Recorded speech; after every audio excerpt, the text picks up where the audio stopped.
chased validation, now I validate myself. Building inner strength, putting doubt up on the shelf. No more unnecessary drama, no more wasted time. Climbing higher constantly, making my own climb. Standing on higher ground, where excellence is found. My potential knows no bounds. Raising the bar, breaking ground. My network is my net worth. Choose your company wise. Surround yourself with eagles, not with sheep in disguise. Every interaction is a reflection of my brand. Quality over quantity, that's my personal command. Standing on higher ground, where excellence is found. My potential knows no bounds. Raising the bar, breaking ground. Whoa, I'm not just living, I'm manifesting my vision. Cutting through limitations with surgical precision. My expectations are my compass, my respect is my shield. To mediocrity and chaos, I will never yield.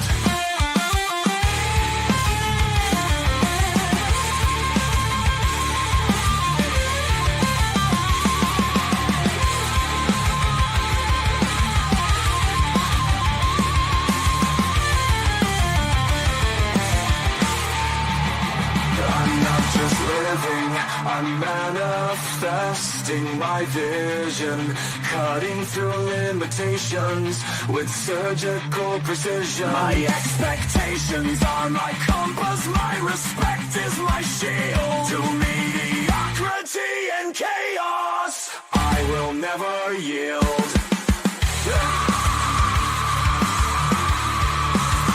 Standing on higher ground,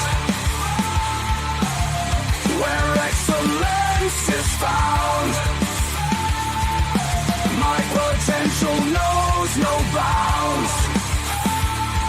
Raising the bar, breaking ground.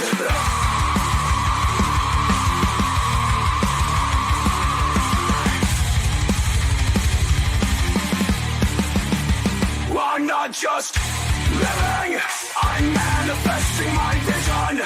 Cutting through limitations with surgical precision.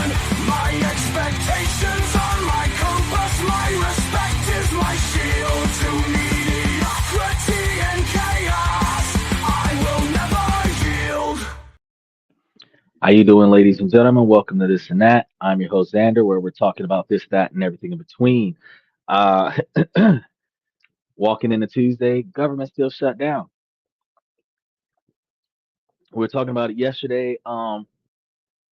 Me and Michael, we were going through it. He was like, "Yeah, it's happened over 20 times over the past. Well, it's happened 20 times in the last less than 20 years, actually, because there's been a few years where it's happened more than once in a year. Because back in 1977, the government shut down 3 times in a row in the same year, and then in 1995 it shut down twice, um, back to back, once in November or once in like the September October area, and then again in the December January area, and it's like long-winded sometimes as much as anywhere between 5 and like 12 or 20 days.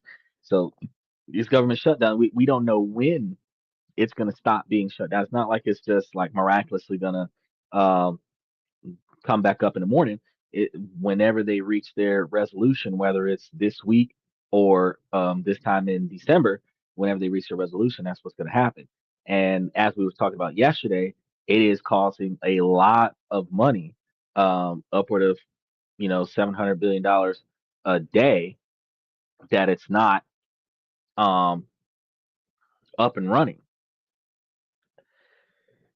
So we decided that we were going to go ahead and cover this stock option side of things because as it impacts your paycheck, it also impacts your investment opportunities.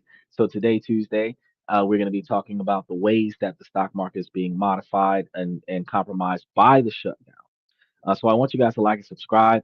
Also, activate those notification buttons. If you're following us from Twitter or Twitch, you guys can hit that follow button. Make note it's a live podcast, highly interactive. So you guys can comment from Twitter or Twitch or YouTube, and we'll be able to respond to you appropriately in the comment section that's over here. And you'll see those comments up here as long as those comments are delivered appropriately. We are live 7 nights a week, and Monday, Tuesday, and Wednesday. We cover financial side of things, how geopolitical affairs negatively impact your ability to make, save, and invest money, government politics that negatively impacts your ability to save and invest money, and then we give you financial information that aids you with your ability to invest in things or find extra side jobs so that you can bring in extra money so that you can be able to build more um, emergency funds as well as just a blanket of financial security because situations like what's going on right now, those individuals who do not have backup money lying around in case of emergencies are going to be dealing with cash advances, payday loans, um, monthly mortgage loans, and you're praying that either you've got a buddy that you know that'll help you make that first payment, or you are praying that your paycheck's going to come through before you have to pay this thing back. Some people who have an abundance of credit cards are throwing most of their expenses onto their credit cards, hoping that they'll get enough money to at least pay for the minimum balance and negatively impact their credit scores for at least a month, hoping that they can bounce back off of this. But for here on this and that, where we talk about this, that, and everything in between, we give you guys ways to save and invest and live within reason without having to make catastrophic sacrifices to your standard of living, but not unnecessarily being wasteful towards your finances, which allows you to have the capabilities to deal with situations like this. And this is one of the reasons why I agree, Michael. You know, I tell you guys, don't be foolish with your money. And then Wednesday, we talk to you guys about um, different ways to invest. I mean, yeah, different countries to invest. So we're talking about like international investing. So we cover a different country every month, and this week's country is going to be Croatia. Now I'm waiting on the client because I might have a collaboration to do where there's supposed to be a private island excursion in Croatia, and I might be covering that in addition to covering Croatia. So I'm waiting for them to respond. If I hear back from them before tomorrow afternoon, then they'll be included in tomorrow's show. If not, they won't be included in tomorrow's show, and I'll just have to collaborate with them as a side project. Either way, we're talking about Croatia on Wednesday. Now, Thursday, Friday, and Saturday, we talk about personal development, personal improvement, business relationships, other such things, and that helps you with your first person accountability and taking responsibility for the things that are inside of your control and being able to proactively, positively impact the things that are inside of your control. So between that and then Sunday, no, it's not Epstein's Island. Uh, it's a different island in Croatia that actually there's a resort out there, and they actually have some tickets being sold for a private island tour and a resort stay in Croatia. So I would be covering some of the details about that if I'm doing the collaboration because they're supposed to cut me a check for that, which will help pay for the podcast. And so that means that'll be thrown in. But if not, then I'll bypass it and we'll talk about it another day when I'm guaranteed to get paid for it. Otherwise, I'm going to talk to you about all the other important things that are happening in Croatia where you can learn how to make, save, and invest in Croatia and find affordable places to live as well. Um, Beyond that, remember, before we get started, we're talking about the shutdown's impact on investments. Note that while we're 7 nights a week, we do not let the sun rise without going live, and we don't always start on time. So it is important for you to make sure that you hit that notification button so that even if you're watching it from Twitch or Twitter, you will get notified that we are live, and then you'll be able to jump in while the show is at the top of its hour.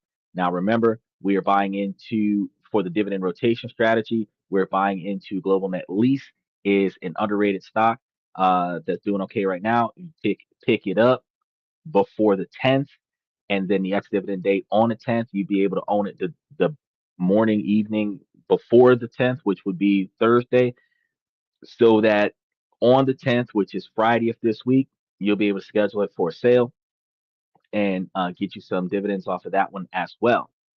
Then we will be moving into our next stock, and you'll be getting more information on that come Friday. So keep in mind, we not only have our core satellite listed up there, we also are doing a dividend rotation strategy on top of that, and we're following how chaos is negatively impacting the stock market.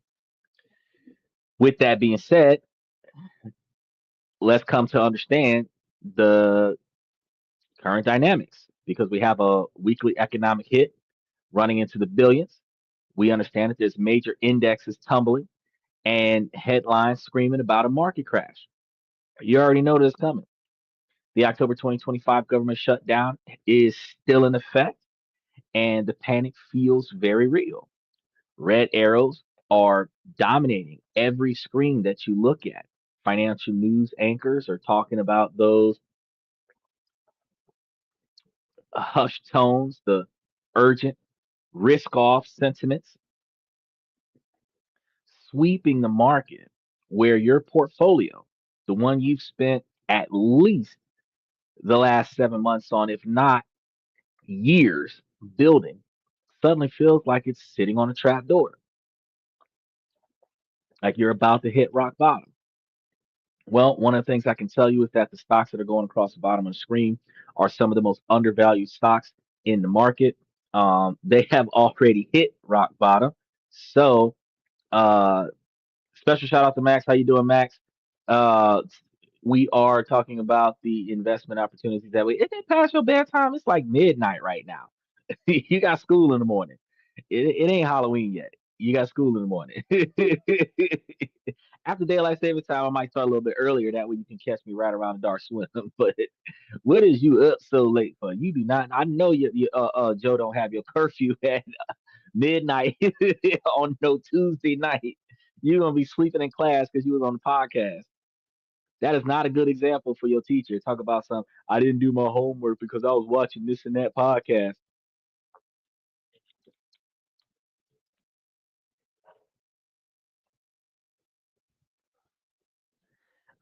And now he's rhyming. All right. So, uh,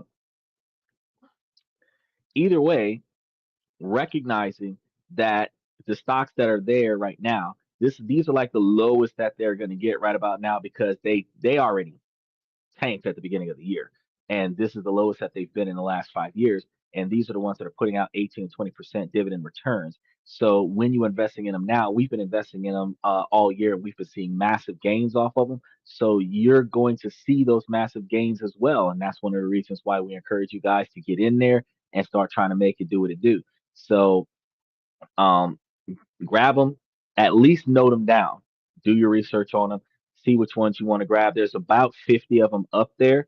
And what we've done with our satellite rotation strategy, with our core satellite and dividend rotation strategy, is for the core satellite, we have about 15 or 20 of the cheapest stocks with the highest gains that are anywhere between 15 and 22%, where we're looking at drawing back an average of around 17 to 18% on the portfolio across the board for buy and hold capital.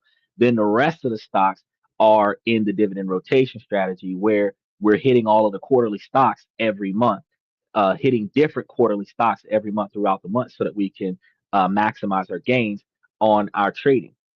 We also have some growth stocks in there in addition to that if you are interested in growth stocks. So it really just depends on what you're trying to accomplish. But we will let you know how these things work, or we'll do both. We'll let you know how these things work and when they should be working. Now, recognizing what's going on with the market crash, the stock market is going to make you guys feel like a very unprecedented experience is happening right now, and it's going to feel like this time it's going to be really different. The fear is going to be really tangible. You're going to have these knots in your stomach. Same thing that every investor that's watching their account balances shrink is going to feel that feel. And a question on everyone's mind is as simple as it is terrifying. Is this the event that finally crashes the market? Because those people who have hundreds of thousands of dollars in the market, if not millions of dollars in the market, when they put all their money towards something and then whatever they put their money towards collapses, you thought that was going to be a big gain. You put everything on that particular chip and then it collapses. You have nothing. But like Michael said, don't panic. Don't act impulsively. If you've diversified your portfolio where no one stock option is hitting more than 5 to 10% of the total portfolio investment, if one of them falls, it falls. As long as it doesn't go bankrupt and close down, you're good to go. It'll come back eventually. And if you got dividends, it'll still pay you dividends until it comes back. If it falls, you can buy into it while it's low. And then when it bounces back, you'll have way more shares than what you had when you started.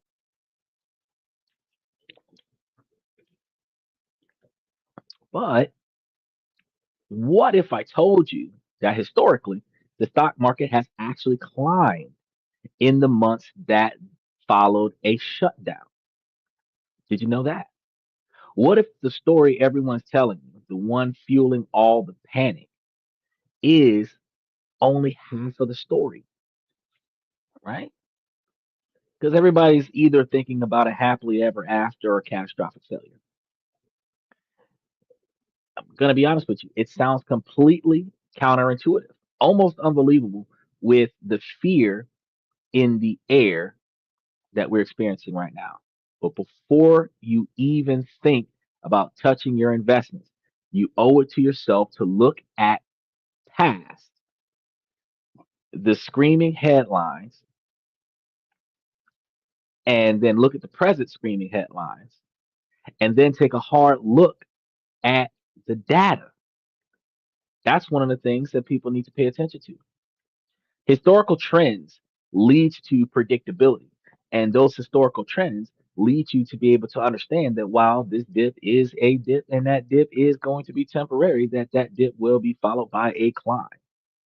Michael says it's not the beginning of the Great Depression.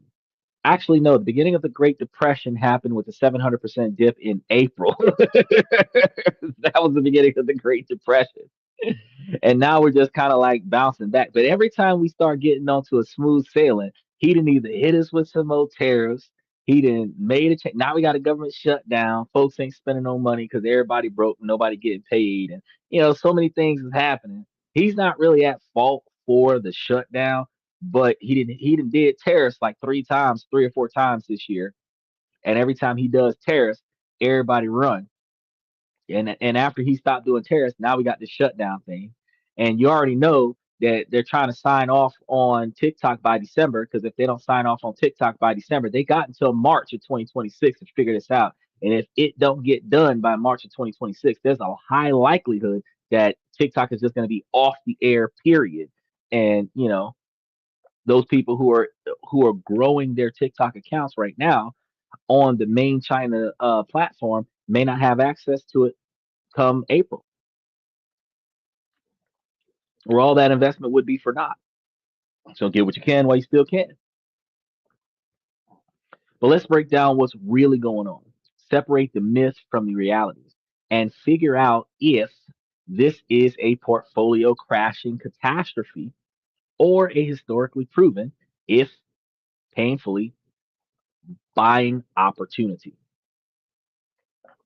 To understand the market reaction, we first have to get what a shutdown actually is. Why does it feel like the economy is having a heart attack? At its core, a shutdown is a failure of basic governing. It happens when Congress can't pass a full bill for funding that is needed to keep the federal government running. The TikTok meltdowns. Oh God. Yes. These little chillins that be doing them TikTok dances in the Taco Bell drive through gonna be having so many meltdowns. McDonald's is gonna come to a screeching halt. Dunkin' Donuts ain't gonna have no hot donuts. It's gonna be crazy. Cause every fast food public service restaurant got some legit under the age of 30 under the age of 25 with a cell phone live streaming on the job, and because they responding to their fans, they taking a sweet ass time to come and take your order. Or even worse, like Chili's and Hooters and Chick-fil-A and all these where the whole night crew is doing a TikTok dance, and they gotta hurry up and get this TikTok dance together and post it before they come and deal with the dinner rush. Stuff like that. Hey, y'all don't think about how this be working. Like y'all, if you've ever seen a video where three or four employees are doing a jig of any kind, especially with background music to it, you know that somebody on the other side of that camera is standing there watching that, waiting on them to finish doing what they're doing so that they can place their order and get their food. So yeah, the TikTok meltdowns is going to be a thing. But as of midnight on October 1st, the money for countless federal agents was just turned off, and we were talking about this in detail yesterday. And this isn't a slowdown for every non-essential government function; it's a full stop. The first thing you see is the human impact because hundreds of thousands of federal employees get furloughed. They get sent home, no pay, for an undisclosed period of time. It's a good vacation, but you ain't got no money and you're living from check to check. That's not a very fun vacation. That means that they're sent home without the pay for as many as 22 days. It's almost like you fired just about. So think about it. A huge chunk of the workforce from administration in DC to park rangers at national parks suddenly has their income drop to zero. And this isn't a vacation of any sort because it is a time of intense financial stress that you don't know where your next meal gonna come from. At the same time, government contractors, thousands of businesses, big and small, are told to stop their work because I mean they're only going to work until the budget is gone, and then after that, it's like, well, we got to come to a screeching halt. Their revenue stream freezes solid. For huge defense contracts, this means payment delays and question marks over new projects, which negatively impacts the shareholders of those defense companies, causing their stocks to be sold off. For small businesses that depend entirely on federal contracts, it can be an existential crisis. They could almost close their doors permanently. This shockwave immediately ripples out. The first numbers that you'll hear is the direct economic cost. Some analysts place the weekly hits in the thousands and US economy at around 7 billion. Other White House analysts have suggested that it could be even higher. To put it in perspective, economists project that each week the shutdown continues, it shaves about 0.1 to 0.2% of points off of the annualized GDP growth. Like I says, it means people will still have to pay the bills. So most will go further into debt. That is true. They're either going to max out all of their credit cards first, borrow a bunch of money and get into debt and have to deal with those high interest rates, or borrow from a friend. Some are going to be selling off their, especially if they don't have any stock options that they can cash out on during the crisis. They're going to be and when the market took a dip because of the shutdown, if you're selling stock options right now, you're selling some of them under the value that you bought in, taking a permanent financial loss on the shares of that stock option. And by the time you get any money to put it back, the stock would have bounced back. So you would have taken a permanent loss on whatever shares that you sell off to make ends meet. And when you're selling things off, you're not just selling off your stock option portfolios, you're selling things like your watches, your jewelry, shoes, cars, pawning extra cars, uh, washing machines, dryers, the leaf blower in the garage, a brand new lawnmower, anything of monetary value. If you can't get a payday loan to cover it, you're going down to the local pawn shop and you're trying to hock a bunch of stuff to cover the stuff that you don't have. Your $50,000 Rolex going for 5.5 grand at the pawn shop so that you have enough money to pay your rent. It's that simple. Things that you worked hard to get now have almost no monetary value. You're getting 10% of the value of whatever it was that you pawned so that they can resell it to somebody else, assuming that you don't come back for it.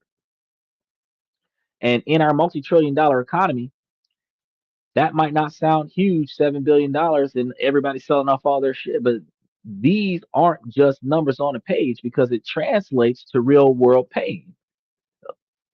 Pawning your family heirlooms, your great grandmother's ring, your great grandfather's watch. This could get real serious. Pennies on a dollar in some situations feels like parachutes full of money. It's not just a coin in the bottom of the bucket sometimes. A ripple for one person is a tsunami for another. With federal workers and contractors unpaid, consumer spending also drops. One White House memo estimated a month-long shutdown could cut consumer spending by $30 billion, which is more than the $7 billion loss per month. Businesses located near federal offices see their customers disappearing overnight, where the coffee shops, the lunch spots, dry cleaners, they're all suffering because nobody's going to work. Nobody's got to pick up their stuff. Nobody's got to order nothing to stay awake. It just stops. This isn't just a Washington, D.C. problem. It hits federal hubs all over the country. Anybody that's a government worker is going to be dealing with this pain. Whether you're an essential worker that's not getting a paycheck or you're a non-essential worker and you don't show up for work and you don't get a paycheck. If I had to decide between the two, I don't know. I personally feel like going to work every day, knowing that I'm going to get reimbursed for it later, gives me a little bit more peace of mind than staying home knowing that I'm not going to get a check, regardless of what happens. The disruption that you get from this is going to dig even deeper because the Small Business Administration stops giving out new loans, cutting off capital from entrepreneurs. So you're not going to be able to do startups during government shutdown. The SEC slows down the processing of corporate filings, which can delay IPOs, which negatively impacts your assessments of the upcoming stock market trades that you're going to be doing. Even buying a house can get harder now, as some federal mortgage processing systems are put on hold. So those third party mortgage lenders might not even be able to process your loan. So you're not even going to be able to close on a house right now, which causes the real estate market to slow down unless you're buying a house cash up front or using a hard money lender, one of those private lenders like um, what was it? The Capital Syndicate. I forgot the rest of their name, but they got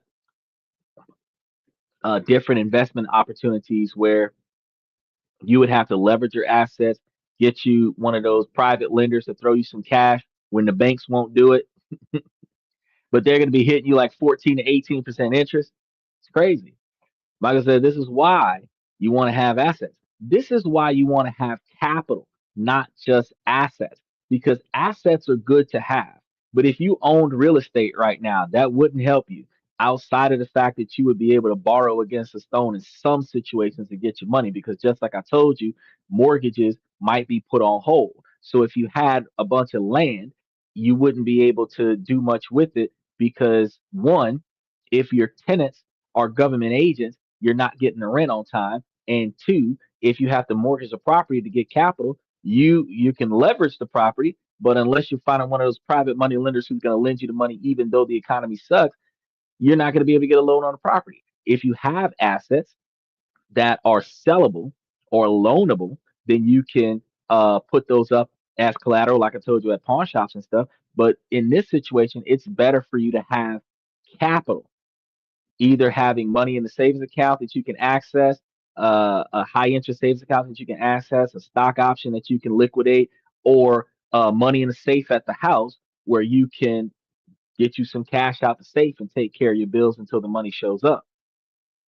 That's some of the things that you could do if you have capital, not just assets. So it's good to have assets to leverage for loans when you're dealing with a personal financial crisis and the government has not shut down. But in a situation when the government shuts down, you want to have capital accessible so that you don't have to worry about borrowing from the government, because a lot of the loans are government backed loans.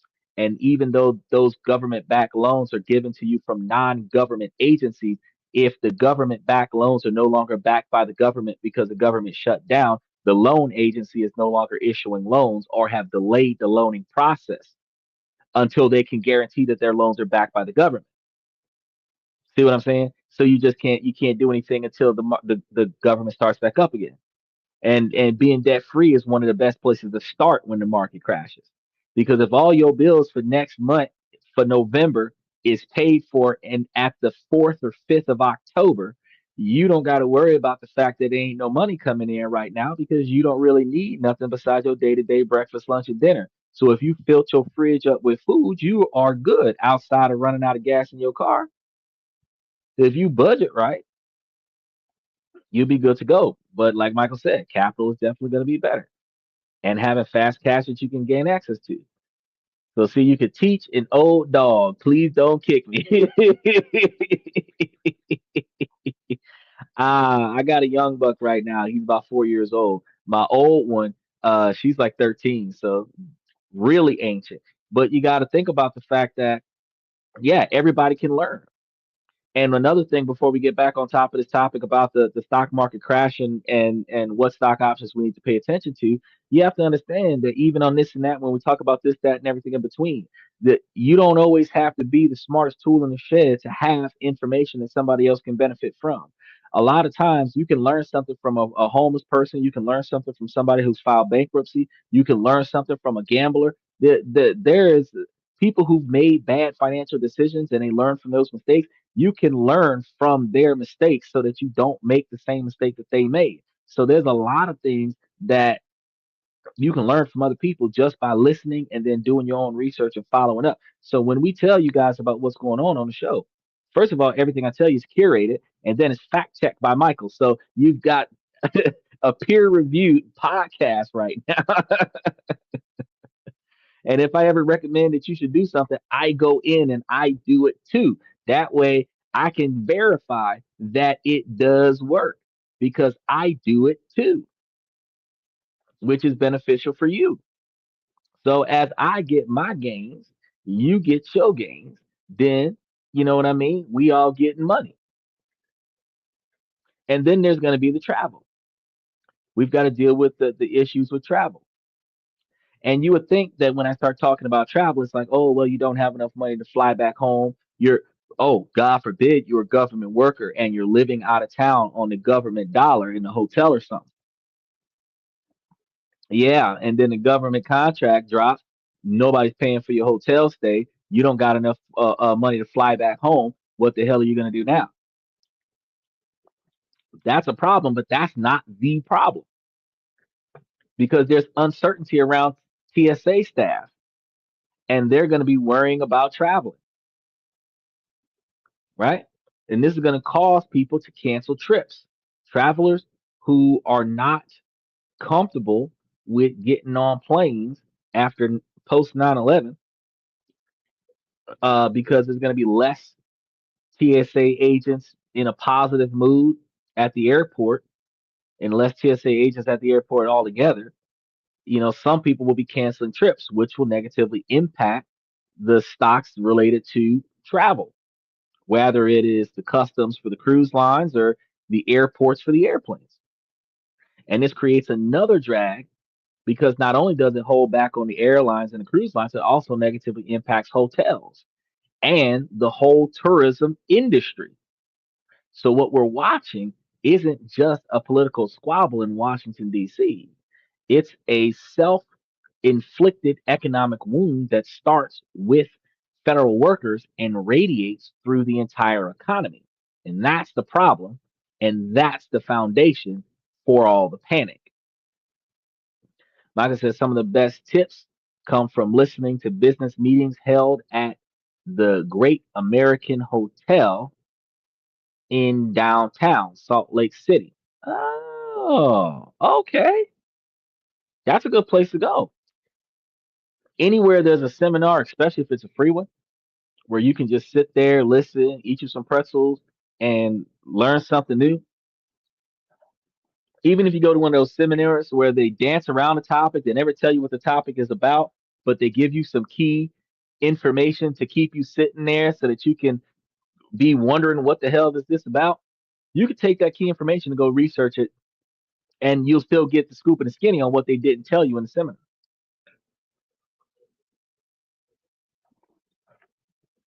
In a way, it's good, and in a way, it's not good. In a way, it's good because it will drive the prices down for the stocks. And if you have dividend stocks and you're buying into those dividend stocks while they're on a discount, when the stock market levels back off, you will have higher value stock. You'll have a larger quantity of stocks that are now at a higher value. If you're dealing with growth stocks, though, it's not so good. The value of your portfolio just shrunk, and it's just going to stay that way until it goes back up. Now, if you're one of those people who shaves a little off the top, especially with your ETFs, and then buy back in when it dips, now that it dipped, if you're funneling all your money in right now, in a few weeks or a couple months after the market goes back to normal, it skyrockets again, you'll see massive growth. Almost as good as inside trading. Yeah, we are one step away from it because we're not on the inside. We're taking all of the information on the public and we're telling you guys, hey, here, here, here, here, really close to inside trading, but not quite doing it. Not quite doing it. Because I couldn't tell you, I have no direct connection to any company or the knowledge behind the scenes to qualify for insider trading. So I am taking factual information off of the internet, factual information off of the extensive research, factual information about the direct impact observed that everybody else can see from market shifts, and then telling you guys what I really think you should be trying to look into, research it yourself, and then follow through with, because that is how you're able to make things better for yourself and then be able to be at the pinnacle of buying in. Because if you're buying now after the shutdown, because the shutdown happened on the first, today's the sixth. The market just started going down over the weekend. So if you start buying in now, after the shutdown is over, you can hold off on buying and start looking to watch it go up. And you might even want to sell the amount that you bought in because it went up that much. And then when it goes back down again, you can buy back in. But the game is that you're trying to get as much as you can while it's cheaper than normal so that you can have more shares for a cheaper price. So that when the market goes back up, you have a higher portfolio value and you have a larger quantity of dividends being paid out for the dividend stocks. He says, if Nancy buys, I buy. Phew. If you buy, I buy. And if Nancy buys, I buy. And if I buy, you buy. So we're both buying twice. And when we talking about buying, Steven buying, and Rev Champ 76 is buying, and Bayside is buying, and Usman is buying. So we got quite a bit of people up in here that's like, whew, we're gonna get that money. When an event like a government shutdown hits, the financial markets don't wait around for a detailed report. They react instantly and most of the time emotionally. So the first response is almost always the classic sell first, ask questions later reflex. And that's exactly what we're seeing now. Major indices like the S&P 500, the Dow, and the Nasdaq all dipped right away. Why? Because markets hate uncertainty more than anything. So a shutdown injects a massive dose of it into the system. No one knows how long it will last, how bad the economic damage will be, or what the political solution is. Faced with all this ambiguity, investors run from the risk, and some are running taking a loss. This is what we call risk off sentiment. It's like the entire investment world senses danger and retreats into a defensive shell. In market terms, that means selling things that are seen as risky and buying things that are seen as safe. So right now, I'm pretty sure Michael can tell us that gold went up a little bit. Gold and silver went up a little bit.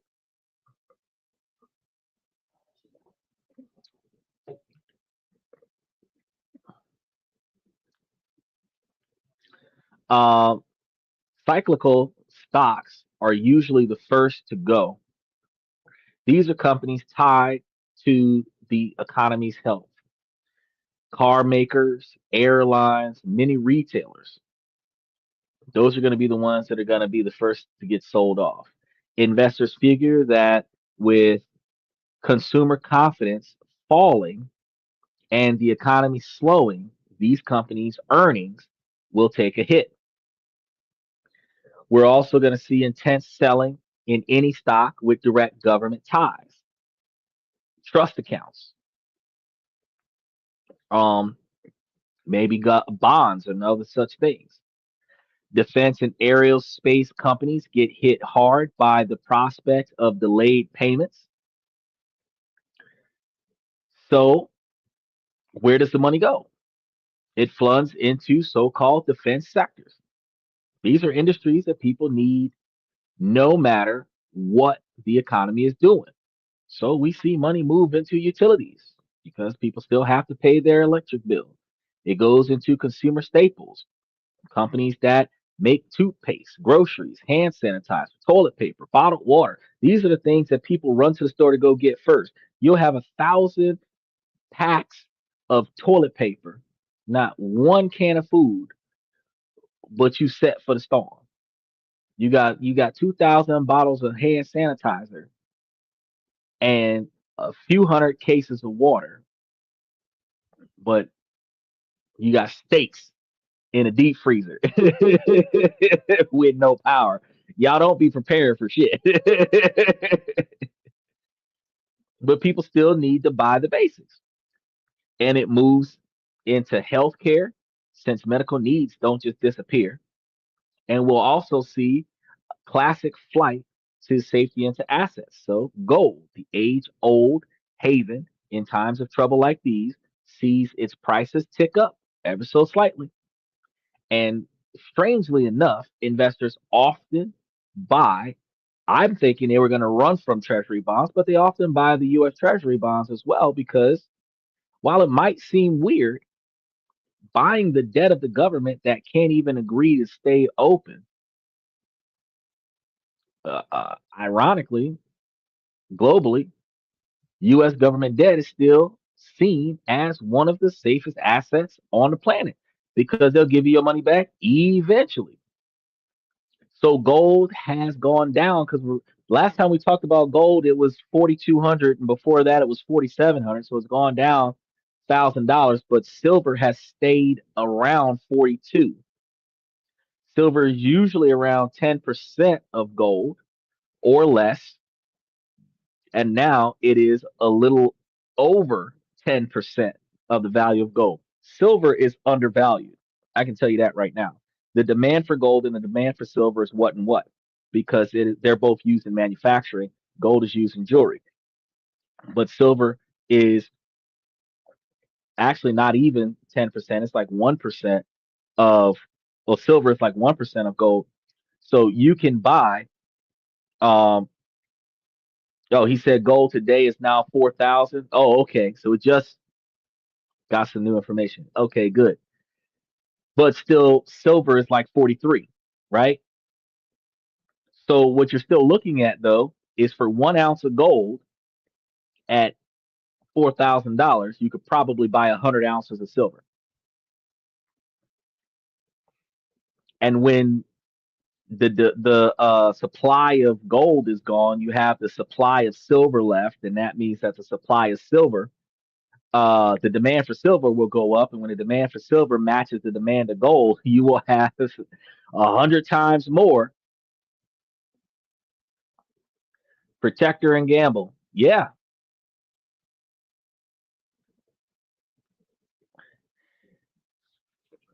but this shutdown is going to be creating a tricky situation. Now, one of the things that we also recognize is that you're going to be looking at things like um, real estate. Real estate is taking a hit because we already told you loans are a problem, mortgages are going to be a problem. But if they already own the properties, you're going to have rent's going to be a problem. You're going to have certain real estate investment companies that are not going to see much of an impact, and others that will, which is why diversifying your portfolio on those REITs, you'll still get those dividends. Very, very big companies. Buy diapers. If you buy diapers and then sell them on eBay. So while short term fear drives investors into treasuries, the political mess also raises long term questions about U.S. credibility. This can create volatility and conflicting signals for bond traders. So the US dollar is in a smaller or similar tug of war because at first, global uncertainty can actually make the dollar stronger as a safe haven, but as a shutdown drags on, that same instability can start to undermine the confidence in the currency. So, the most direct measure of all of this fear is the CBOE volatility index, the CBOE volatility index, or the VIX. It's often called the fear index, and it surges when traders rush to buy options to protect their portfolios.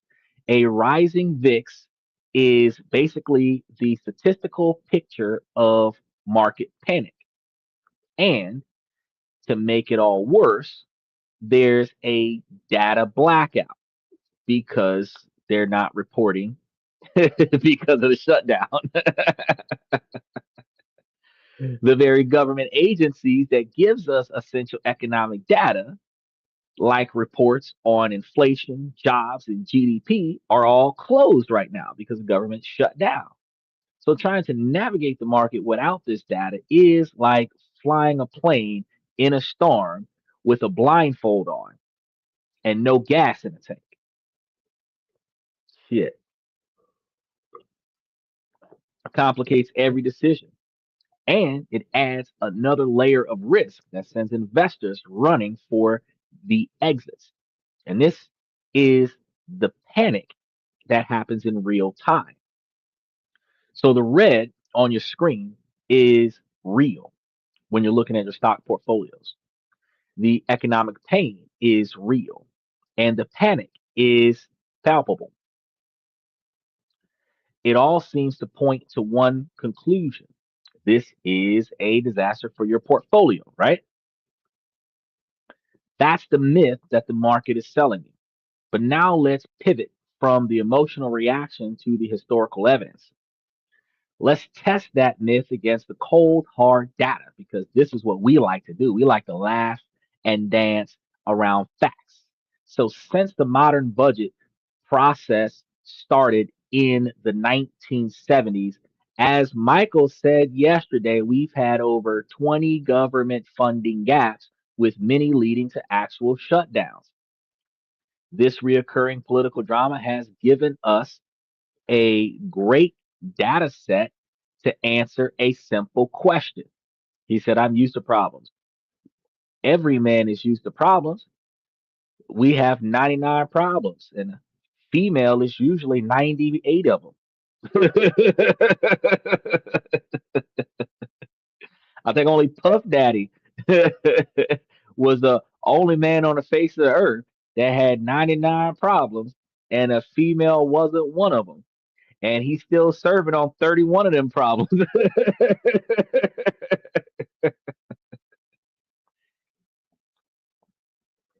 Now, one of the easiest questions that we can answer with the data that we've collected is how has the stock market actually performed during and after one of these crises? The answer is going to be shocking. Take the shutdown of late 1955 and early 1966, the most recent two shutdowns inside of a 12-month period of time. It was a huge political battle that caused two shutdowns, and the longest lasting one was 21 days, 21 consecutive days. So while the shutdown just happened on the 1st, the shutdown could last to the 22nd of October. The shutdown could be a trick or treat scenario on October 31st, where you thought the government was going to open for Halloween and they decided to open after Thanksgiving. Just so you know, it is nowhere near April Fool's Day, but don't get tricked because it won't be a treat. During that longer shutdown, the Dow did a drop of about 3.5%. The panic was real. But what happened next? In the month after the government reopened, the Dow surged 10.1% after a 3.5% dip. The broader S&P 500 actually gained 0.1% and 3.3% during the two shutdowns. So while the shutdown was occurring, the S&P 500 grew 0.1% in the first shutdown that was about 5 to 12 days and 3.3% during the second shutdown that was about 21 days. Anyone who sold in a panic missed a spectacular recovery. Let's jump ahead to October of 2013. They had a 16-day shutdown.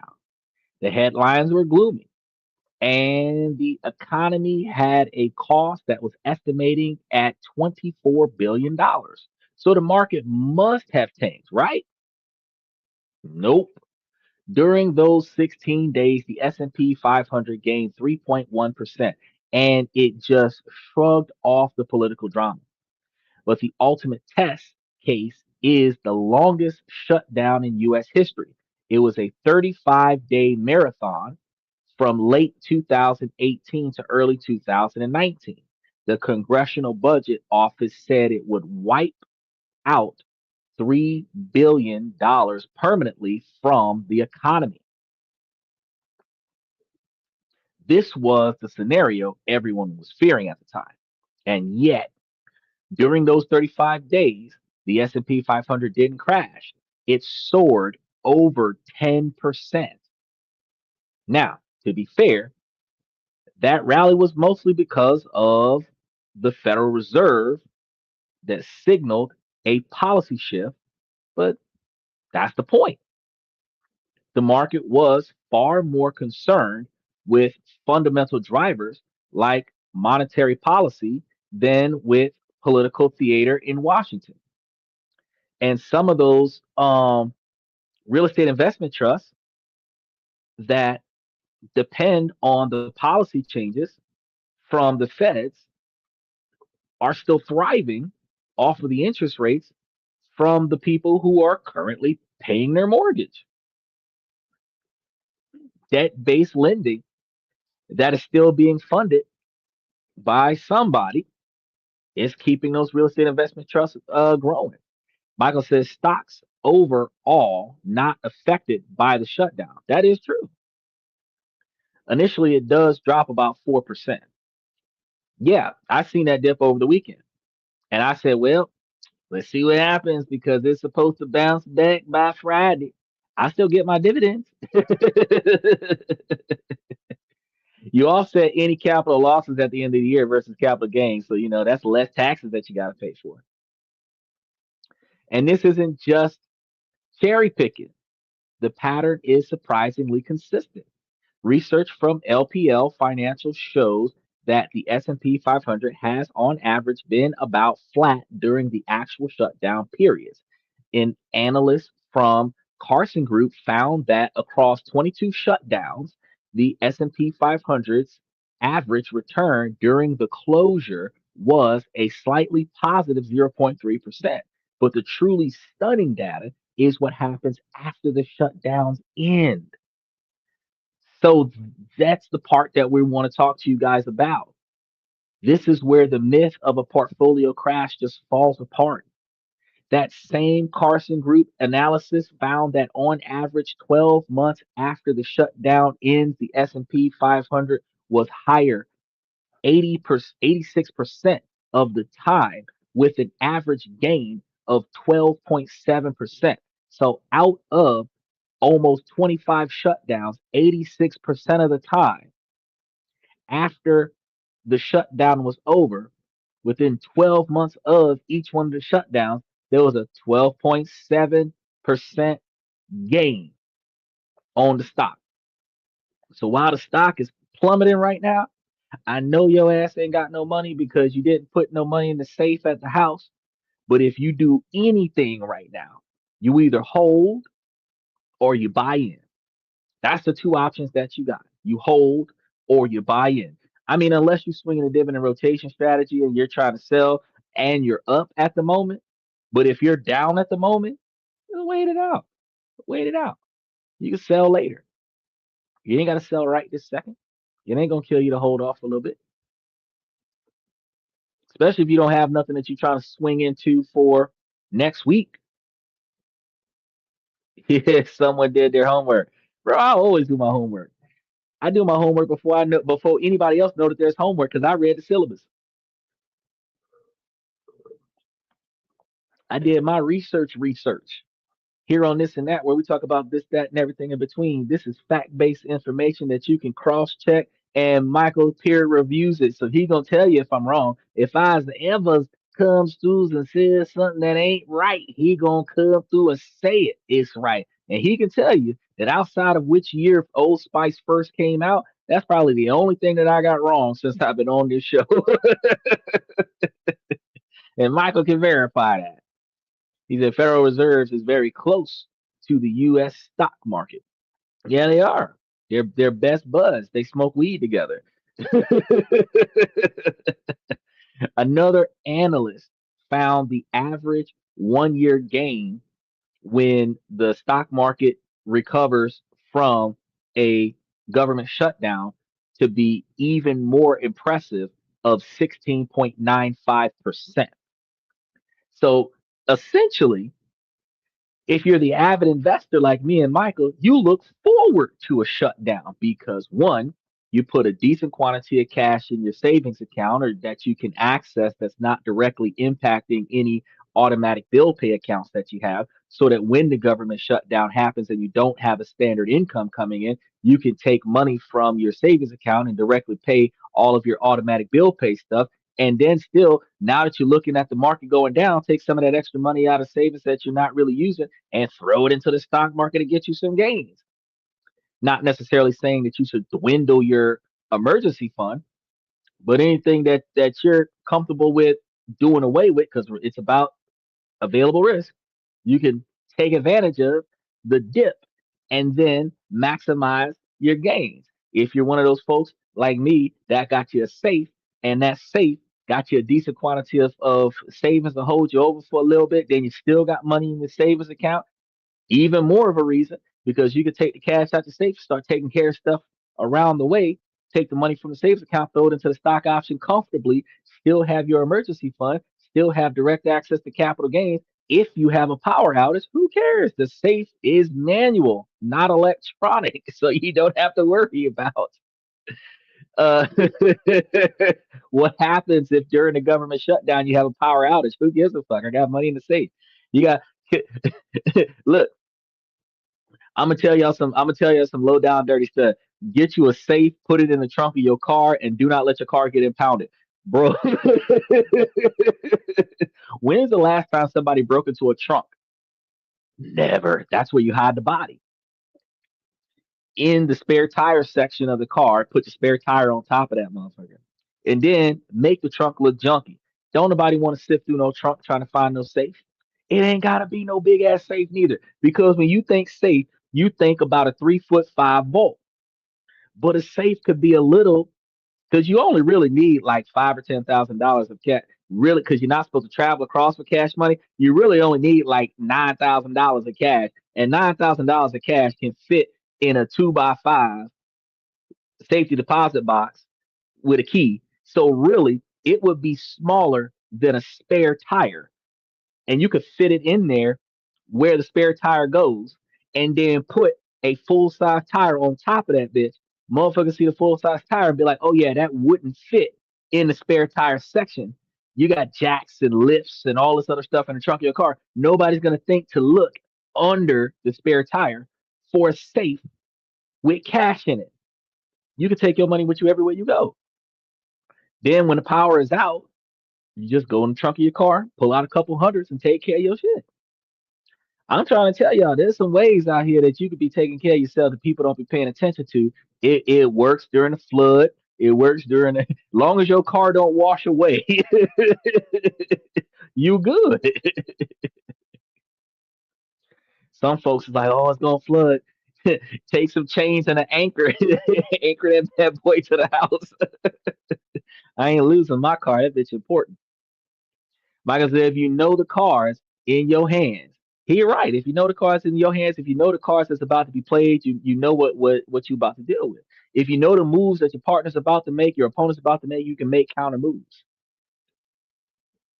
Even when the economy is bad, there's always money to be made. Oh yeah, because somebody threw some money away during this economic downfall, and somebody's got to make that money. Now, the data shows that shutdowns, while scary, have historically been non events for long term stock market performance. In most cases, selling into a shutdown induces or a shutdown induced panic would have been a costly mistake.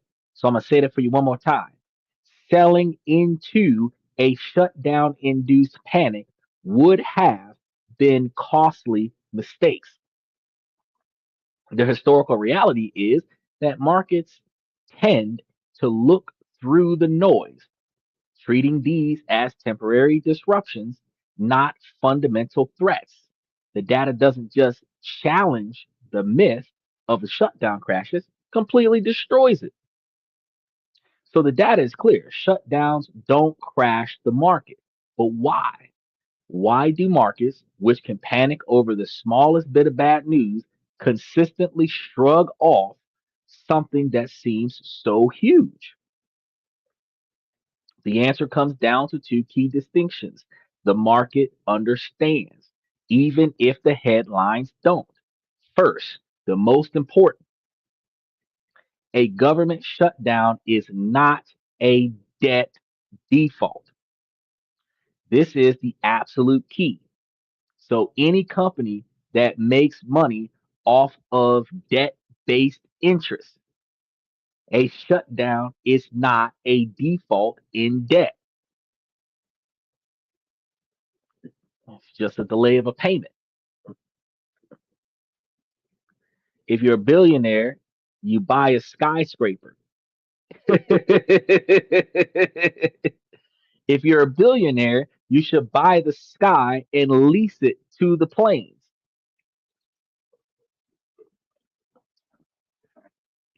They already selling air at the gas station. This is the absolute key that you guys need to remember. A shutdown is a temporary spending problem. It's about politicians arguing over a budget for things like national parks, the agency's operations, whether we're going to use plastic straws or paper straws. That's what they fighting over in the White House. It's a disruptive political crisis, but it doesn't threaten the full faith and credit of the United States. A debt ceiling crisis, on the other hand, is a credit problem. That would mean the US government can't pay its existing bills, like interest on its bonds. A debt default would be a true, unprecedented financial catastrophe, and the market reaction would be indefinitely way worse than a government shutdown. Experienced investors understand this difference, and they price a shutdown as a temporary headache, not a heart attack. The second key distinction is between short term economic damage and long term market impact. COVID was like a long term market impact, out for a year and a half. This this ain't nothing. The economic hit from a shutdown is going to be real. Nevertheless, a lot of that economic activity isn't gone forever. It is just temporarily delayed. For instance, once the government reopens, furloughed federal workers usually get back pay. This leads to a surge in catch up spending. Now,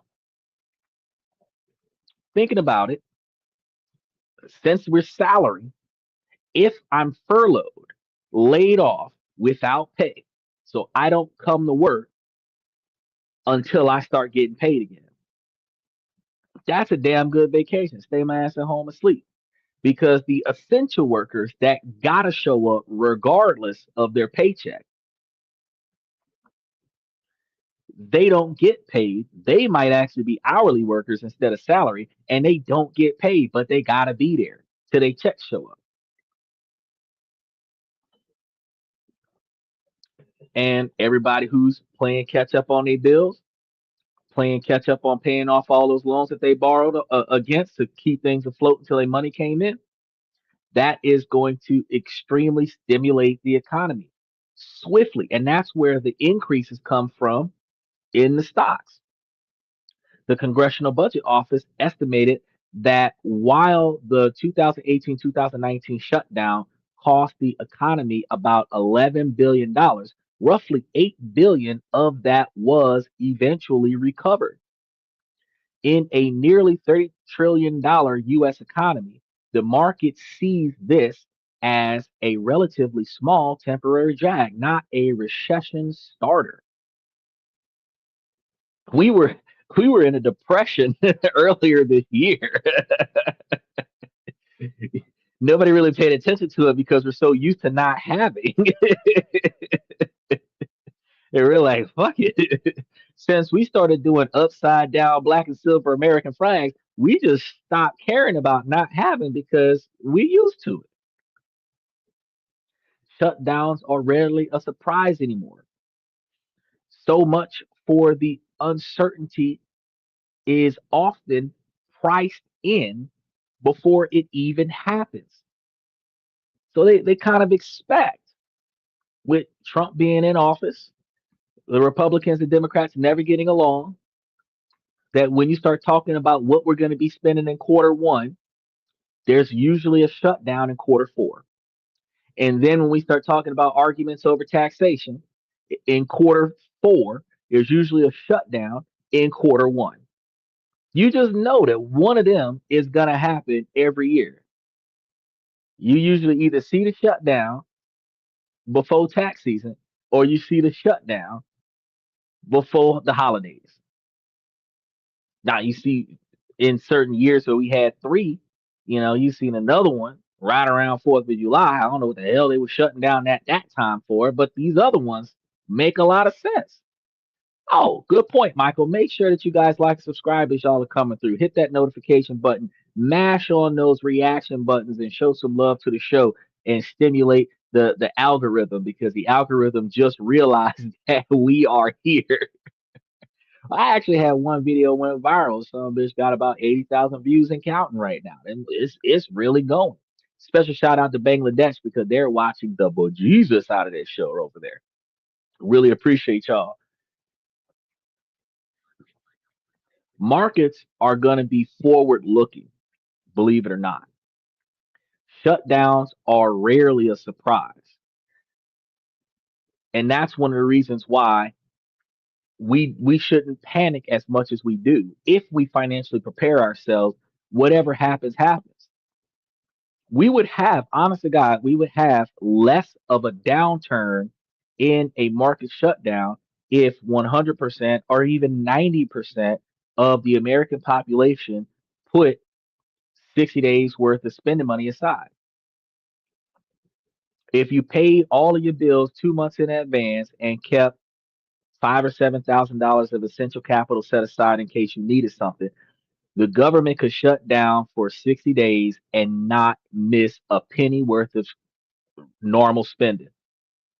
Maybe wasteful spending would stop until the market went back up, but your rent, light, gas, water, car insurance all paid for the next 2 months, and you got your $2,000 to $3,000 worth of spending money in your account for the next 2 months, and government shut down for 30 days, you wouldn't miss a beat. You'd be off from work if you're furloughed, but you wouldn't miss a beat. Your spending habits would still be your spending habits. You just put it back when you go back to work. But since very few people do that, that's why we're looking at the billions of dollars of stoppage. Because most of us live from paycheck to paycheck, even government workers, even the feds, even CIA and FBI agents. Most of us live from paycheck to paycheck. And like police officers and feds and stuff like that, they're looking at salaries situations with automatic direct deposits on top of automatic bill pay. They wake up every day and go to work because it's a way of life. Their bills are automatically paid. They spend so much time on their job, they don't even pay attention to what the fuck's happening with their money. So if they stop getting paid, they don't give a shit. Homicide is still gonna work homicide, even if salary don't pay on time.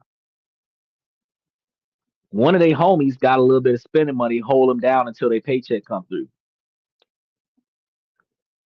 Shit, I don't even think it's a bump in the road, really. If you're doing it, it's like I, it's a little bit harsher than a bumper. It's more like a pothole. It's like a pothole. You see it coming, and no matter how you try to maneuver, you still hit that motherfucker. It's like a pothole, or like one of the really sharp speed bumps. You stop before you get to it, then when you hit it, it still slam your car on the ground when you cross over that bit. It's gonna be one of them. It's uncomfortable, but it's short lived. And the market expects a resolution every time this happens because there has always been one. There's never been a situation where the market did not have a solution within a reasonable period of time. Just like I said yesterday, typically when the economy can't take it anymore, typically when certain things are about to fall apart, that's when they give up and either one or both sides allow this to work. But again, government shutdowns are going to happen because the people who are arguing about the money are typically not directly impacted by the money not flowing. When your fucking paycheck ain't coming until you agree with the guy on the other side of the room to make this shit happen, that's when y'all are going to come to a reasonable compromise. When you are directly feeling the pain of what's going on, that's when you're going to start feeling what's going on. Oh, property taxes is due by October 31st. That's a good shout out. Anybody who's not paying your property taxes on a monthly basis to make sure that it's up there before the 31st, property taxes is due on the 31st. Anybody who owns their own home, they're paying mortgage on their home, contact your local tax place and look into getting a homestead tax credit. Some states offer you the entire quantity of taxation on your house, depending on the value of your house. If you're over the age of, I do believe, 65 years old, you can not only get you the homestead tax credit, you can also apply for tax freeze, where they stop increasing the value of your property, increasing the taxation of the value of your property until you die. Now, while that will compromise the appraisal value of your property over time, the fact is that if you don't plan on leveraging this property, at the end of the day, the fact that you don't have to pay taxes on this house, that's the best part to have.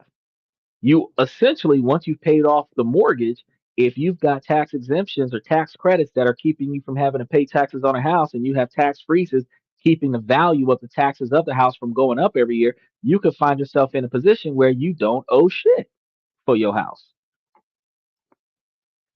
which would be fantastic. You say, remember it's 10 p.m. Do you know where your kids are? If it's 10 p.m., so he's in California, it, it's 1 o'clock in the morning. If you don't know where your teenage children are, because your children that are single digits should be in the damn bed right now. And you don't know where your teenage kids are, 17, 18 years old, you are not doing what you should be doing. I ain't saying that the kids should be in, they should be in the house right now, because if they not old enough to get into the club, what the hell is they doing at 17, 18 years old at 1 o'clock in the morning, besides playing inappropriate games like how to go get it? So, they should be home right now. But if you like 20, 21, 23, you know what I mean? You should know where your kids is at, which nightclub they're chilling at right now while the stock market is crashing and the recession is about to happen and the government shutdown is going down. You keep track of your family members. But look,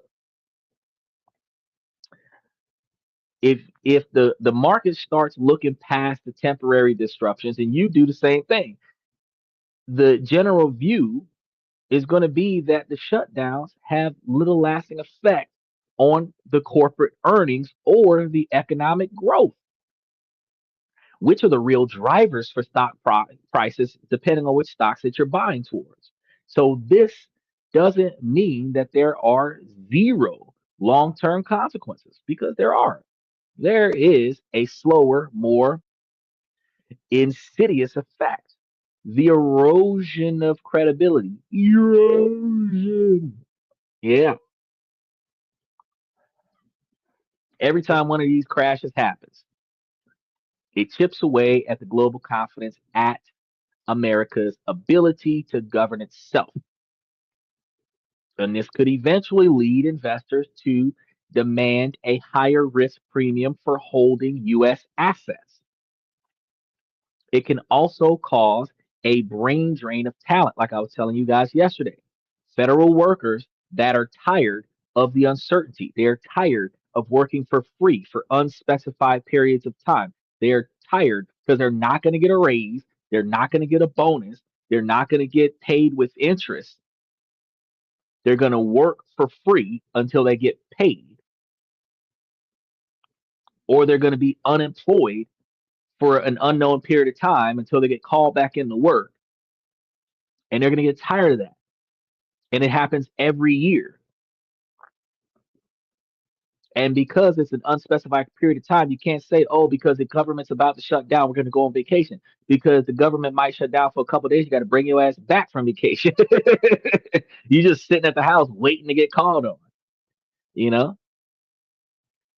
And that would make a lot of the scientists and other such high STEM valued employees start going to private sectors. Semiconductor creators, tech workers, algorithm developers start going into the private industry. For now, though, the market is trading on the immediate data, not that long term bill. And that's going to be some of the reasons why we're really concerned about when these things happen and how long that they stay around. Now, we have busted this myth, believe it or not, that the shutdown will crash your portfolio. And we did it by looking at the historical realities. But that does not make the sea of red in your account today any less stressful. So, what should you actually do right now? Because here on this and that, where we talk about this, that, and everything in between, we never find a problem without trying to address a solution. And sometimes we even go with unorthodox solutions. The playbook for this one is going to be simple, but it takes discipline, accountability, responsibility, non negotiable expectations for behavior. Tell you this every day. Rule number one: do not panic and sell. That is the worst thing to do in a situation like this. No matter how much you see the stocks that you're holding going down, do not panic and sell. Since you're already under, let it ride. The companies that you've invested in are blue chip companies. They're long-standing companies. They're solid companies that are guaranteed to pay dividends. They're guaranteed to show long-term growth for the longest majority of your life. Some of y'all young investors that are in your early 20s. So do not panic and sell any stocks that are in the red. This is the most important rule. Every piece of data we've looked at shows that selling during the shutdown dip has been a losing game. The the quicker you sell, the quicker you take the loss. The longer it takes for you to sell, the if you're selling, the bigger the loss is going to be when you sell while the market is down. And you would be selling at the moment of peak pessimism, only to miss that follower's reaction. We're going to be seeing the recovery. So remember, after every recession, that 10% gain during the longest shutdown history, selling in fear is an emotional reaction, not a strategy. It's the easiest way to turn a temporary loss into a permanent one. So just leave those red lines where they are. See what happens. Watch the market. Wait for it to crawl back out of its hole. Rule number 2, review. Do not react. Volatility isn't a signal to throw out your strategy because we make profits off of volatility. Usually it's in our favor. Somebody sold when they shouldn't have. The market goes down and we buy. We sell when other people are buying and they're buying when they shouldn't have.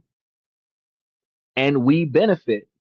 The whole trading platform is that somebody's trading at the wrong time so that somebody can profit off of that. It is what it is.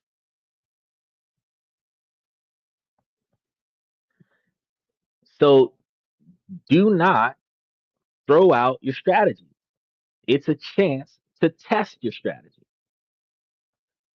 Like I said, I would be more concerned if the stock market shut down.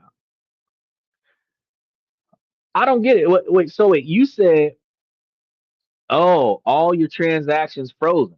Oh, fuck yeah. I would be more than concerned about that if trades stopped happening, if the stock market froze, if no sales occurred, if the and when we say the stock market shut down, it don't mean that the lights go off on a ticker. It means that no transactions are occurring in the stock market at all. I think, yeah, that would have me a little bit tweaked because it doesn't matter what the success of any company is doing if your money ain't going in or coming out of those companies when it needs to. Yeah, I would be more concerned about that. So instead of reacting to the headlines that you guys see, calmly review your portfolio. Look at the companies that you invested in, even the high risk ones. Are you properly diversified? That's one of the first things you need to make sure that you got going on. If you don't have each one of your portfolios stocks between 5 and 10% of the total valuation of your stocks, then you need to start looking into when your stocks are up, rebalancing some of the ones that are up and spreading it across some of the ones that are down. While all of them are down, leave it alone. Just add more money to it. That's it. Add more money to the down stocks.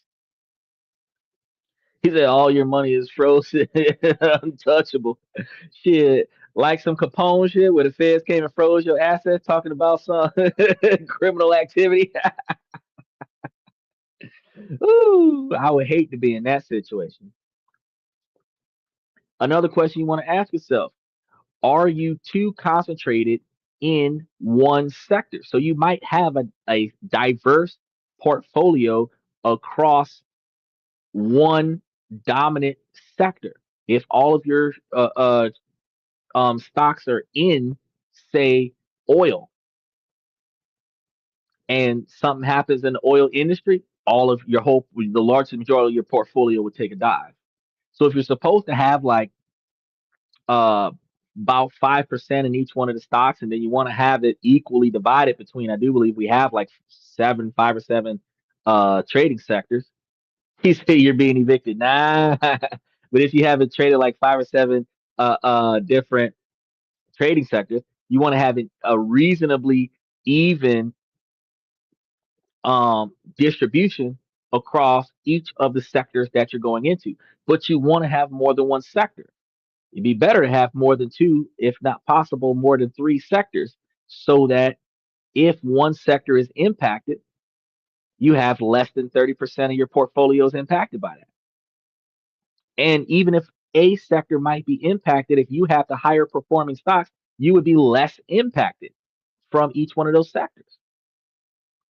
Now, if your portfolio is heavy in an area that is highly sensitive to government spending, like defense contractors, you're going to feel the market shutdown is happening right now, or not the market shutdown, but the government shutdown right now. You're going to feel it more than anyone else. He said, "You're selling, I'm going to buy." Nah, yeah, I'm going to sell high, buy low, and you're going to buy high, sell low. You're gonna go into survival mode, sit down and breathe. Yeah, I tell people all the time, hey, chill out. It's gonna work itself out. It'll get there. You will get where you're trying to go if you have patience. Left foot in front, your right. You still gonna get there eventually. So you'll find out that if you're too far into defense contracts, where we were telling you guys, investing in defense contracts, military, police, cybersecurity are good places to put your money until the government shutdown. So if you were a person that was up and you knew that this time of year that they were talking about the budget, and you decided to sell before, like 3 days before the first, if you would have followed that path and it dipped, and then you bought in this weekend, you would have been in sold high. You would have now been capable of buying low on the same ones you just sold off on like the 28th or 26th. You'll be buying back in on the 7th and catching it at its lowest levels, and just continue to feed the demon so that when the market kick back up, you make a massive gain. Like I said, don't run off and fall off a cliff not looking. What mama used to say, don't you be running down the hallway with them scissors, looking back at me so you can fall and put a hole in your chest. You better sit your behind down and think about what you planning on doing. Look, this isn't a reason to dump the stocks now. Don't do that. But it is a valuable lesson for the future. He said you couldn't even get money from the bank. No, not if they froze your accounts. Not if they froze all your assets. You can't get money from nowhere. Rule number three, reevaluate your true risk tolerance. Because right now, during the government shutdown, you want to be able to know that you got enough money to hold things down so that you got enough time to wait it out. Because your risk tolerance is going to be the availability of capital that you are capable of losing without negatively impacting your standard of living versus the quantity of time you're capable of waiting before the lack of return starts negatively impacting your standard of living. So your risk tolerance, the more money you have to lose and the longer you're capable of waiting, that is your total risk assessment. So you got to see what you got going on. Like I says, everyone will be running on the banks. Yeah, look, so many folks will be trying to run up into them banks and try to get some money out them banks. From what I hear, banks don't hold more than $100,000 in them business. So everybody who got money in every bank around the country, and each one of them banks probably have between 50 and $150,000 in the whole bank total. You ain't getting away with that much money. You ain't getting away with that much money. And to be frank, most of them might be damn coins. So you be sitting over here trying to run off with 100 tons of coins.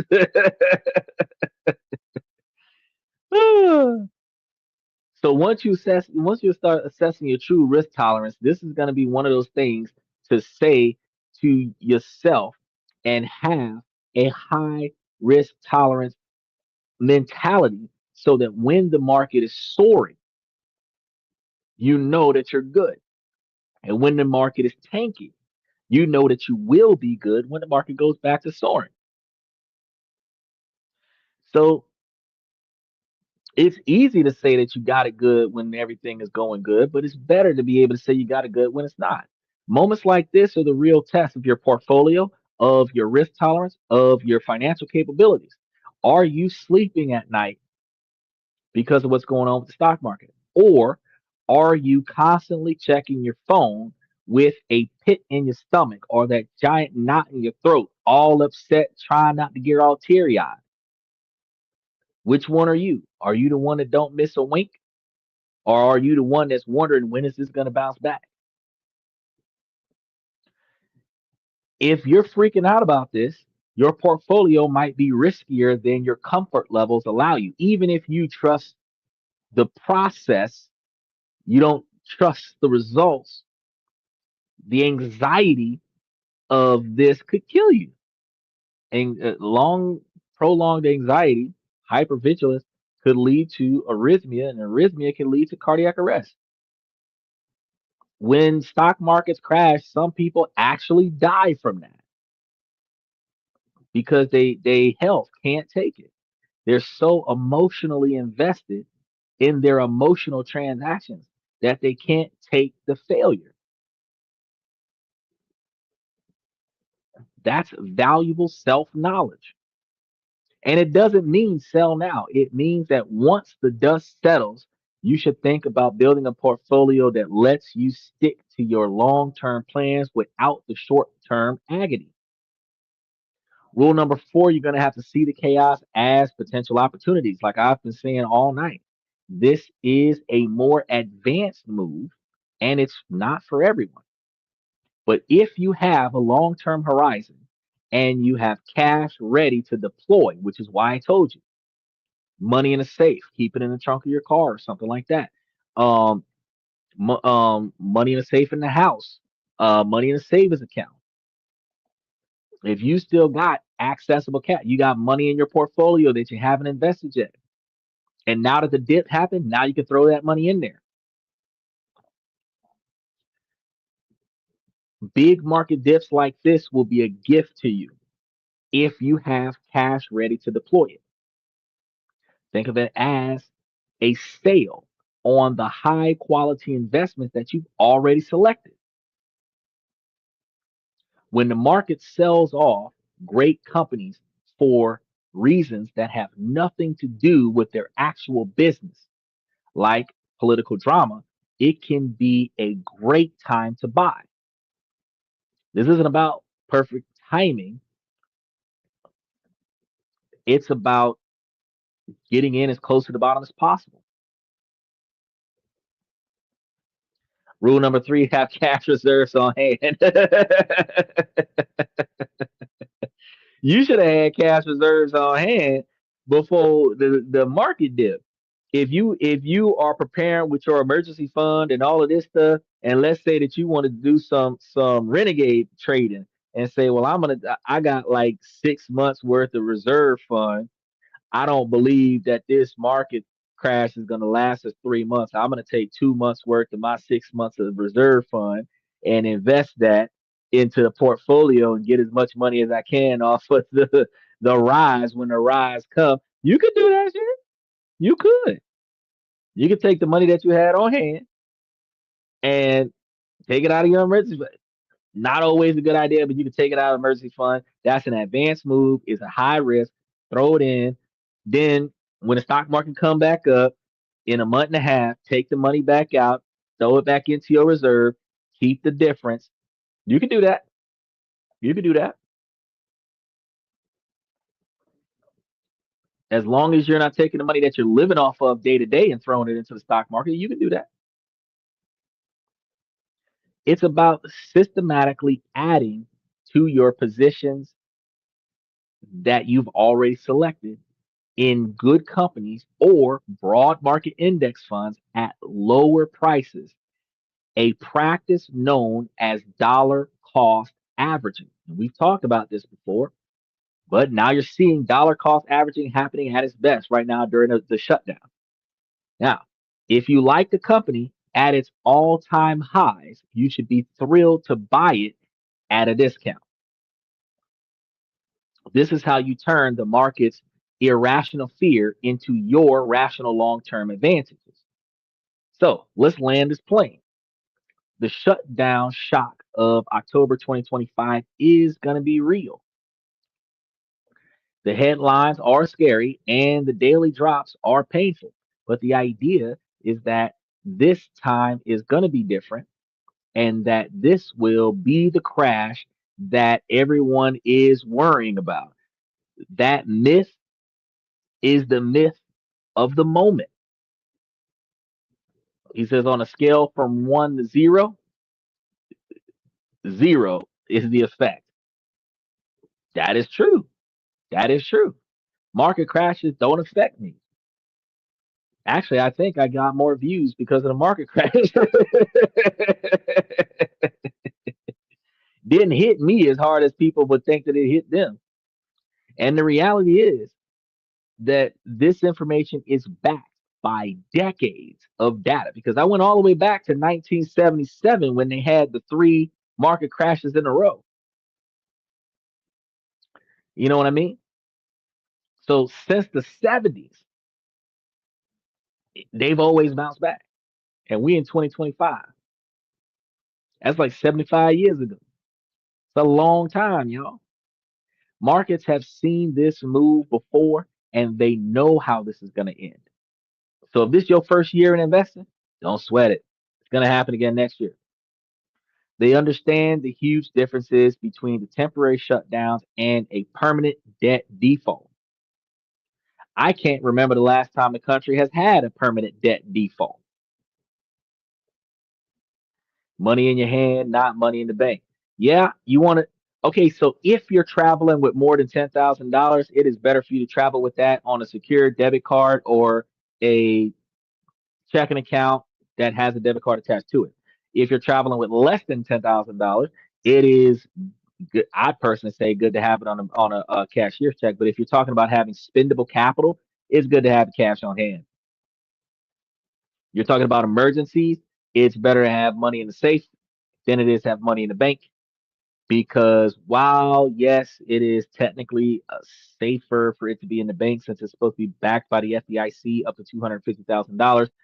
If the power goes out, you do not have access to your bank account, but you do have access to the safe at your house. So while having a safe in your house might not be as secure as having it in the bank, having a safe at your house is more secure during a natural disaster than what it is being in the bank. So outside of an earthquake, there's not many things that can happen that would destroy the money in the safe. Because the earthquake will swallow the house up and the safe will be like 1,000 miles underground. Yeah, that's like the only thing that. So California, y'all might not do safes, but that forest fire y'all had, bank closed. You could pull the money out the safe that's fireproof and go to the store and buy you something while you living in a hotel. I'm trying to told y'all, cash on hand is sometimes better.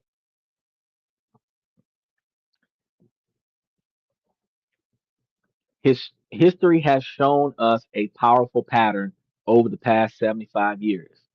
Short term volatility gives way to long term resilience and exponential recovery.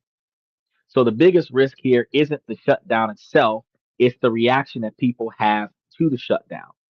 Usually, when the country doesn't go the way we want it to go, and the less educated individuals start getting out there rioting, the property damage that happens from the rioting typically is more catastrophic than what really happened in the market and what really happened in the government.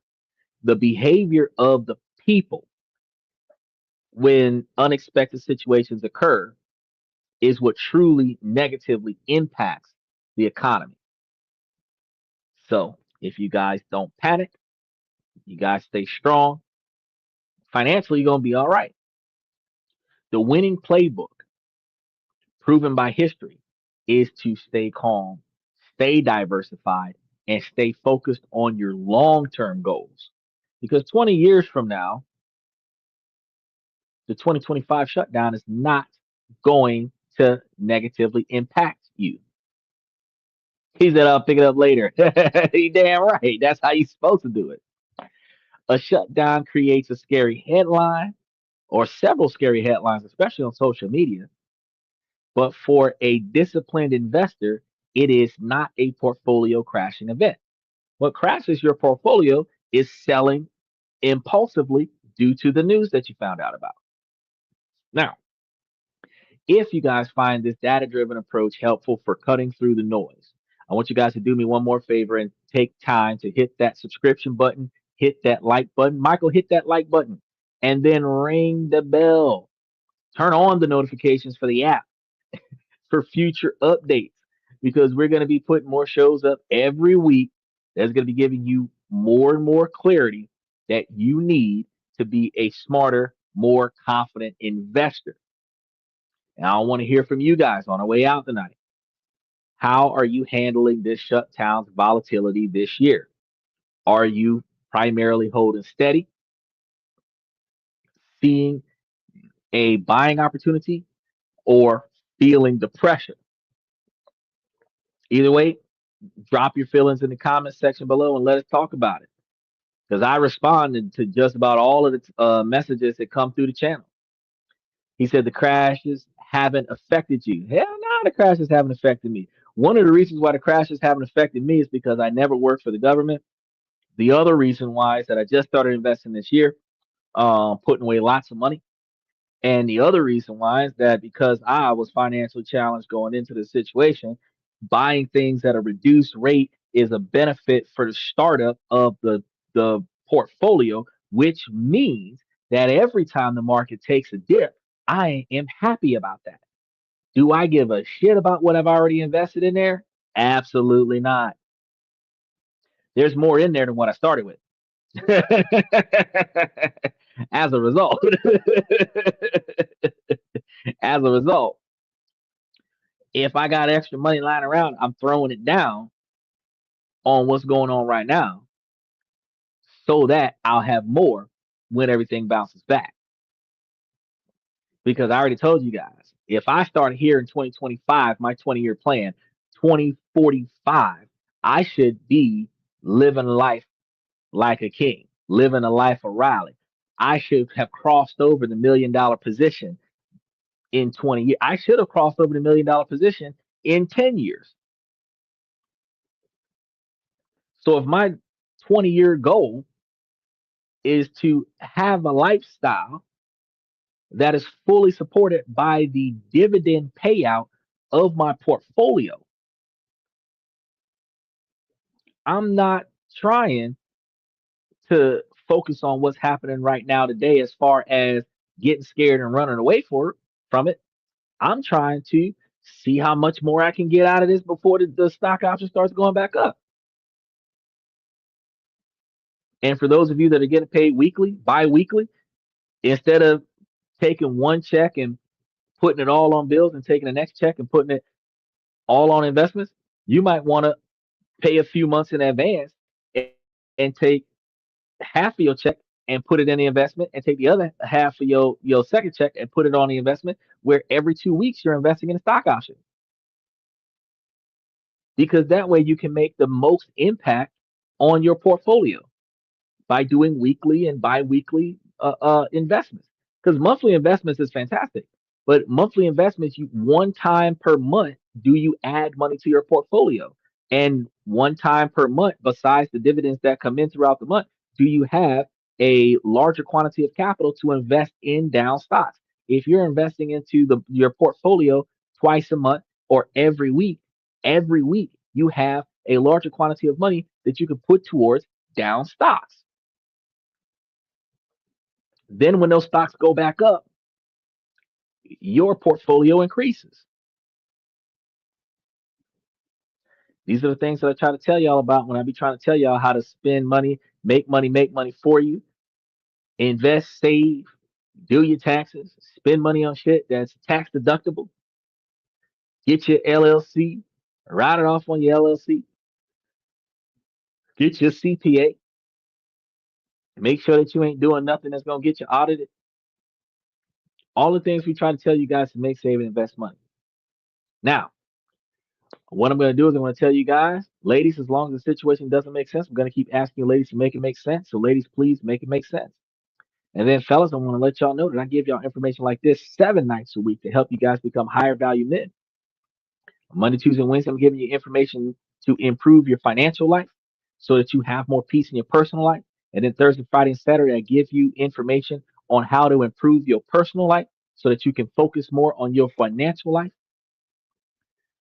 The financial strain from your personal life puts financial strain and stress in your business life, which causes you to make bad business decisions out of desperation.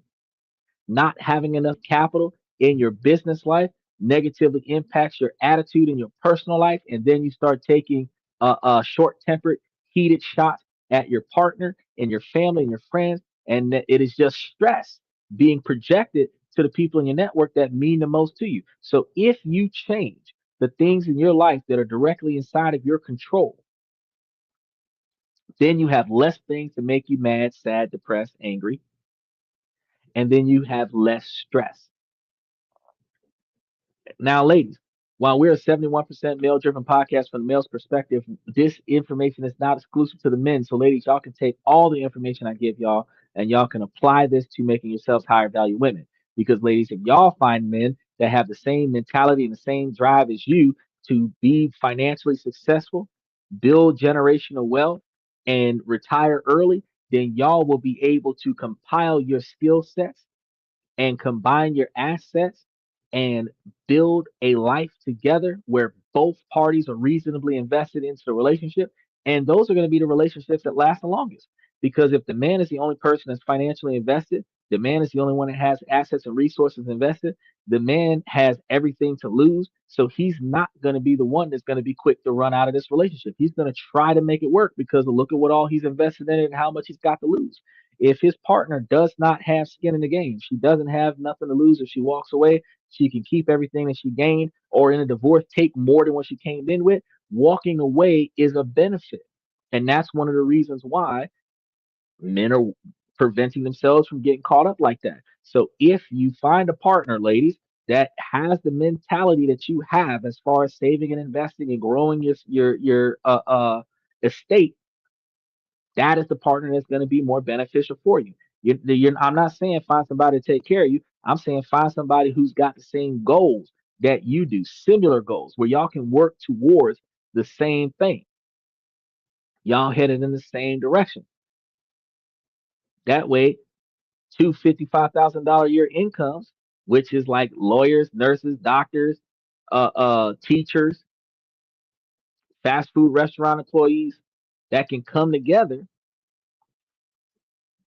and put 40,000 a year into the stock option, living off of 55,000 a year, where you would likely be a millionaire inside of 10 years just by flipping the money, just by using a dividend capture rotation platform while sitting on some of the money. You can see yourself at $1 million inside of 10 years.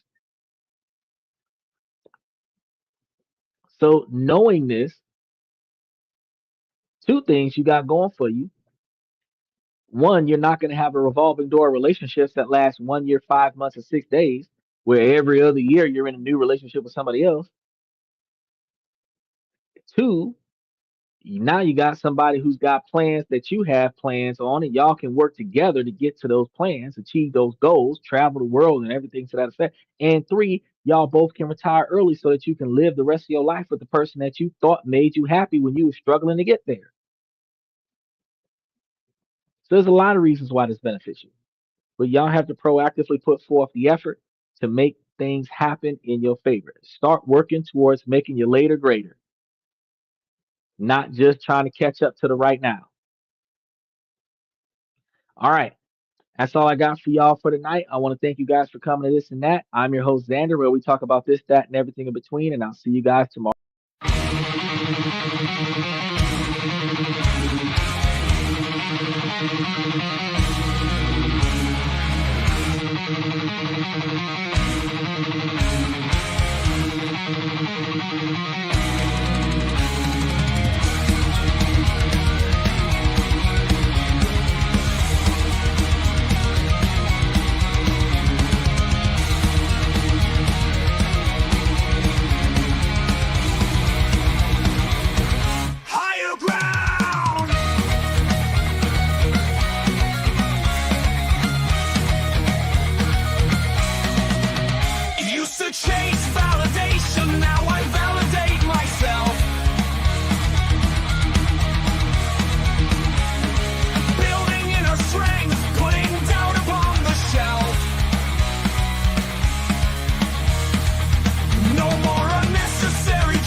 My network is my net worth. Choose your company wise. Surround yourself with eagles, not with sheep in disguise. Every interaction is a reflection of my brand. Quality over quantity, that's my personal command.